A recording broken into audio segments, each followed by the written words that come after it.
ఈ నెల అన్ని ఖర్చులు పోను మిగిలింది 2000. నాకు తెలియదు ప్రశ్న, నువ్వేమన్నా చేసుకో, నాకు పట్టు చీర నగలు కావాల్సిందే. అట్లయితే నేను బ్యాంక్ అన్నం వెళ్తుంది. ఎందుకే నీకు 500?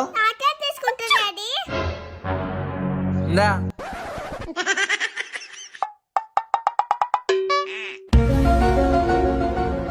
ఎందుకు ఇవన్నీ? ఇది స్క్రూలు ఇప్పేకి, ఇది వైర్ కట్ చేసేకి, ఇది గోడ పగలగొట్టేకి.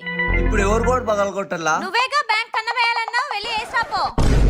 నీ అవ్వ నేను ఆడమైనా పర్లేదు, నీకు బంగారు పడి చీర ఉంటే చాలు కదా.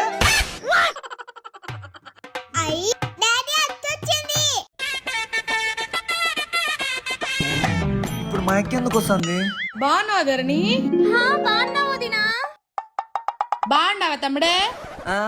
ఇప్పటి వరకు బాగానే ఉన్నా, ఇప్పుడు నువ్వు వచ్చినావుగా బతుకు బస్ స్టాండ్. బాగున్నా అక్క.